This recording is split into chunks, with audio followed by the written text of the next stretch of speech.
Bismillah, assalamu alaikum. Бүгінгі өтетін сабағымыз фи махалли Еуроптың фи махалли деген мәселесі.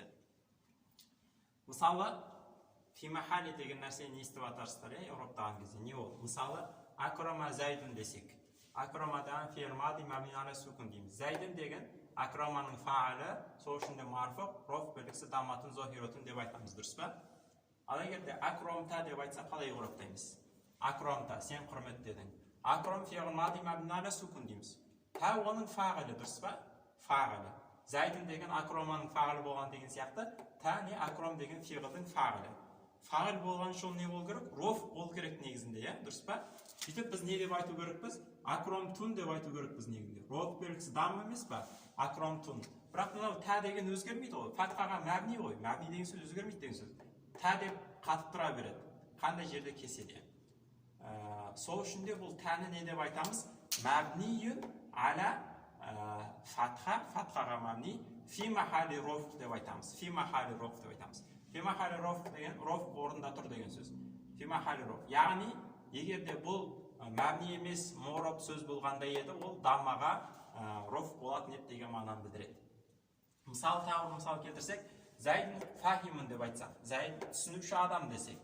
Зайдун дегеніміз мүбтада марфуқ аламат рофихи даматун зохиротун. Фахимун оның хабары, ол да роф, я? Ал егерде әна фахимун деп айтсаңшы, мен түсінушімін. Әна деген мүбтада, мүбтада деген роф бол керек қой, дұрыс па? Бірақ әнәун деп айтамаймыз ғой біз. Не деп айтамаймыз? Әнәун деп роф қылып айталмаймыз. Не үшін? Өйткені әна деген сөзіміз сукунге мәбни. Сондықтан да әна деген сөз не деп айтамыз? Мәбнин аля сукун, сукунге мәбни, фи махали роф деп айтамыз. Роф орында тұр бірақ. Ол мүбтада болып тұр. Мүбтада деген ол рофтың орны деген мағынаны білдіреді екен.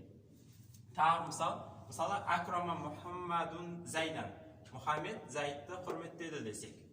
Зайдан деген насып болып тұр. Өйткені акрома деген фиғылға мәфғул бих болып тұр. Зайдан насып болу себебі не болып жатыр? Мәфғул бих болып жатыр. Акрома деген фиғылға мәфғул бих болып жатыр. Ал егерде акромана Мухаммадун деп айтсақшы, бізді Мұхаммед құрметтеді десек. Акрома фи'л-мади мабни аля сукун. Фатха. На дегеніміз не болады? Акромаға мәфғул бих болады. Мәфғул бих болса, ол насып болу керек. Акроманан деп айта алмаймыз ғой бірақта.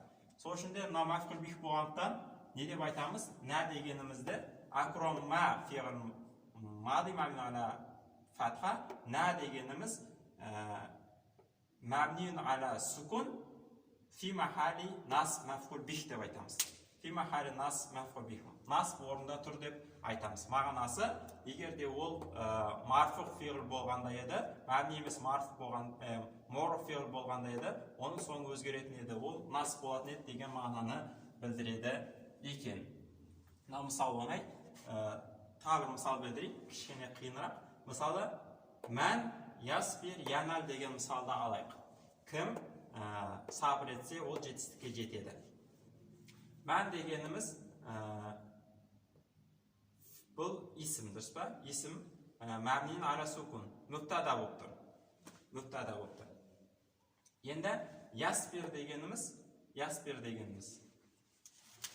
фи'л мудорик мәжзум болып тұр. Өйткені оның алдында мән деген не кеп тұр? Жазым етуші нәрсе кеп тұр. Жазым етуші нәрсе кеп тұр. Жазым етуші нәрсе кеп тұр. Янал деген бұл да фи'л мудорик, бұл да мәжзум, өйткені оны мән деген жазым етуші нәрсе кеп тұр. Мән екі фиғылды жазым ететін нәрселерге жатады. Мән деген исіміміз не істейді? Исім шарт болғандықтан екі фиғылды жазым етеді. Яспир деген жазым болып тұр, жазым белгісі сукун болып тұр. Янал деген фиғылымызда, фи'л мудоригіміз жазым болып тұр, жазым белгісі не болып тұр? Сукун болып тұр. Мына мән деген өзі мүбтада болады, мына екеуі не болады?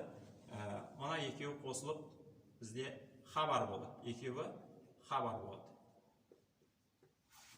Енді келесі сөзді алайық. Мысалы, мән собара нәлі деп айтсақ шал.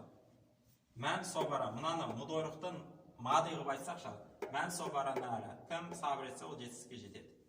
Мән дегеніміз не істеу керек? Мұнаны жазым қылу керек. Мына жерде сукун қылып тұр ғой. Мұнаны сукун қылу керек негізінде, жазым қылып. Мұнаны да не істеу керек? Сукун қылу керек, жазым қылып. Бірақта мұна екеуде, екі фиғылды не болып тұр? Мұна екі фиғылде фатхаға мәбни болыпты. Мади болғандықтан фатхаға мәбни өзгермейді. Мына фатха ешқашан өзгермейді. Сондықтан да собара деген кезде не деп айтамыз? Фиғл шарт деп айтамыз. Мәнге фиғл шарт болады. Мәбнин аля фатха фи махали жазм деп айтамыз. Жазм орында тұр деп айтамыз. Нәлән да солай айтамыз.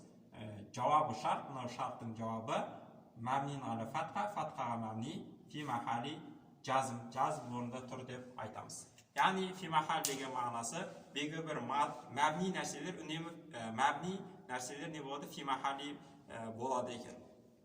Роф, насб, жазм орнына немесе жар орнына түссе, мәбни исімдер фи махали бір нәрсе болады екен.